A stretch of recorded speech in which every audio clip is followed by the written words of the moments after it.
Hey, I need to talk to you about something, I said, gathering my courage. Can we cut back on having your mom over every weekend? My husband let out a deep sigh.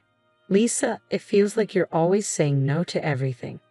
What do you mean by that? I asked, a bit taken aback. You don't want me to build a house. You don't want my mom coming over. You're always against something. That's not what I meant. I tried to explain. Then what did you mean? How much longer do we have to keep waiting? My name is Lisa, and I've been married to Frank for 5 years. We share a common dream, owning our own home. Now that we've saved enough for a down payment, we're finally ready to leave behind renting and move into the home I've always envisioned. Once we're settled, we plan to start a family and raise our children in a place that truly belongs to us. But just as our hopes were growing, a dark cloud appeared on the horizon. My mother-in-law, who had caught wind of our plans, began making some rather unsettling moves. So, I hear you're finally buying a house, she said. Yes, that's right, I replied. Have you already decided on what kind of home you want? Yes, I have an idea of what we want, I said. That's wonderful. If there's anything I can do to help, just let me know. Thank you, I appreciate that. Oh, by the way, have you checked out the showroom near your house? No, we haven't managed to get an appointment there yet, I replied. Well, I'll take care of that for you. We can go together. Actually, I prefer to go with just my husband, I said, trying to be polite. Despite my efforts, my mother-in-law continued to involve herself in our property search. She even started showing up unannounced. I brought you a brochure for some land that's for sale, she said one day, catching me off guard. Thank you very much. My mother-in-law held a dozen leaflets in her hand, eager to share them. How about this one? It's close to the station and spacious enough for 2 families. Wait, did she just say 2 families? I was too stunned to respond, and she continued talking as if nothing was amiss. If the train station isn't nearby, it's inconvenient for everything, and you'll want to be close to a hospital for when you get older. This property is also near a supermarket. It must be hard for you to choose with so many options, right? What started as an offer to help quickly turned into her taking control of the house search. She was making decisions as if she planned to live there too. This is not good at all. I told my husband everything that had happened that night. Oh, I think she might have mentioned something about living together, he said casually. What? You want us all to live together? I asked, surprised. Well, if you're okay with it, I'm not going to push you into anything, don't worry. I felt blindsided by his response. If I'm okay with it? No, I'm not. I couldn't believe he was being so indecisive. When it's time to tell my mother-in-law that we're not living together, I'm going to be the one dealing with the fallout. Why can't he see that? Maybe we should stop building the house, I suggested, feeling frustrated. What? Why? He asked, clearly confused. Because of the way you phrased it. If I refuse to live with her, she'll know I was the one who said no. We're going to be together for a long time, and I don't want things to become awkward. I'd rather not have a house if it means dealing with that. We can raise our kids in a rental and use the down payment we save for their education instead. My husband's panic was evident. Wait a minute, I understand now. I'll tell her no, and we'll move forward with building the house. No, it's fine. You can't even stand up to your mother. I'd never seen him stand up to his mother before. Trust me, I'll handle it, he said, trying to reassure me. Why are you so desperate? He asked, sounding puzzled. I want to live in our own house and raise our children there, I replied. You didn't seem so enthusiastic about it before. That's not true. I was excited. It's hurtful to say otherwise. I feel just as strongly about our children. All right, I understand. My husband promised he would tell his mother no, but given his usual hesitation, I doubted he'd follow through. However, the day after our conversation, my mother-in-law stopped pressuring us and even called to apologize. Lisa, I got scolded by Frank. He told me he wants to live with you alone. I'm sorry for pushing my opinions on you, my mother-in-law said. I was surprised to hear that Frank had actually stood up to her. He could speak his mind when it mattered. Still, I couldn't shake a lingering suspicion. When I told my husband about the apology, he had a satisfied grin on his face. See? When I say I'll speak up, I mean it. What's with that look in your eyes? I asked, puzzled. I was wondering if you really told her, I said, still unsure. Are you doubting me? Isn't that awful? He replied, hurt. I haven't seen you stand up to your mother in 5 years, and you didn't do it in front of me.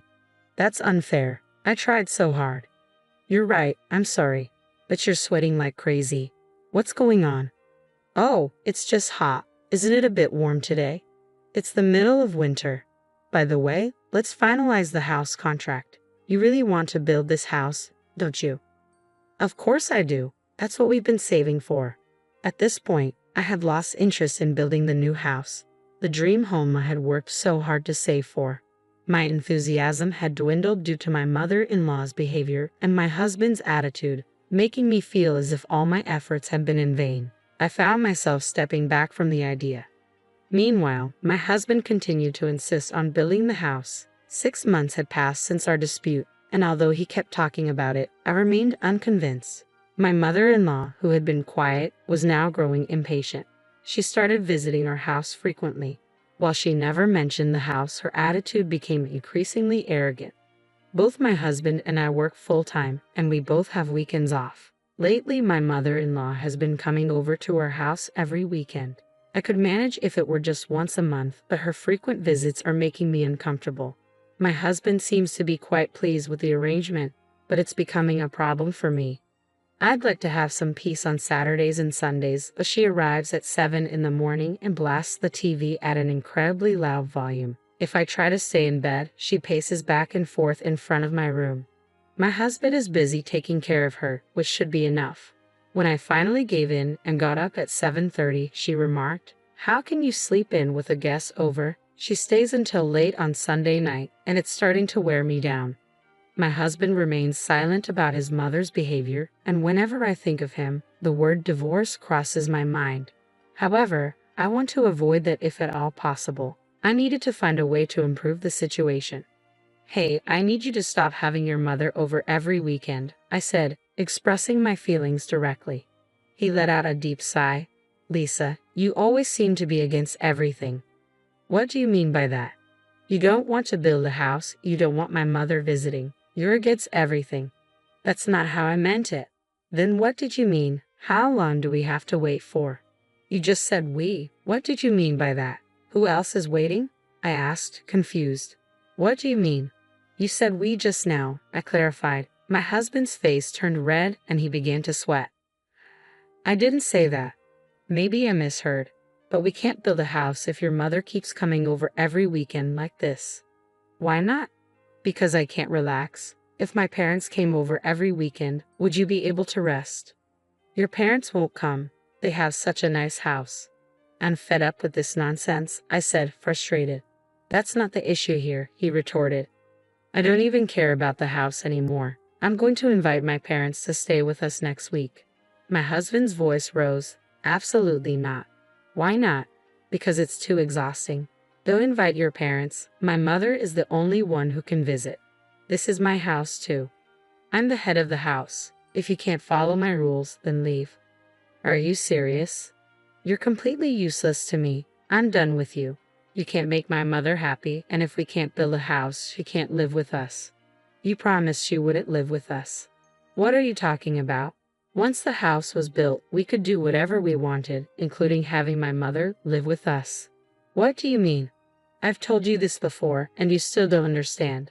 I planned to have my mother move in once the house was built." I knew it. My mother-in-law didn't back down easily. My husband was plotting with her all along. I see now. "All right, I'll leave." "I hope you won't regret this," he said. "Of course not. Just don't come near me again," I replied firmly. I packed only the essentials and went to my parents' house. They were taken aback by my sudden arrival, but once I explained what had happened, they welcomed me with open arms. "This is what family is for, right?" "I suppose our relationship was damaged from the start when I couldn't trust my husband," I said. "Dad, I'm so sorry," I added, feeling the weight of my actions. "I understand things didn't work out between you two, but work and personal life are separate issues." "Yes, I agree." "So my ex-husband and I are now divorced." There were no money claims or financial disputes, just a straightforward division of property. But 3 months have passed, and now my ex-husband is on his knees in front of me. I'm sorry, father-in-law, he says. I'm not your father anymore. Be careful what you call me. Boss, is this a result of me divorcing your daughter? What are you talking about?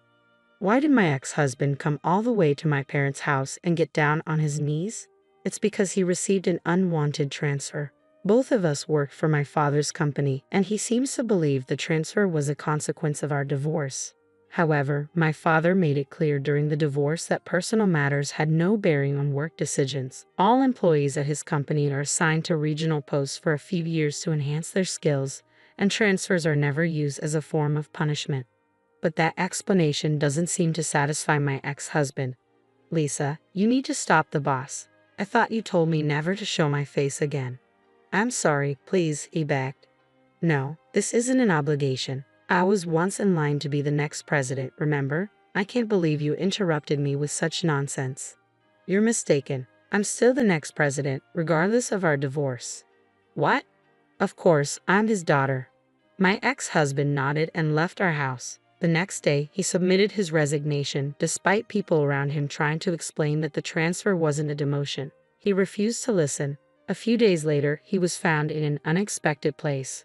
I was casually watching a documentary on TV when I saw my ex-husband featured on the program. He appeared in line at a volunteer organization for a meal donation, looking disheveled and poorly dressed.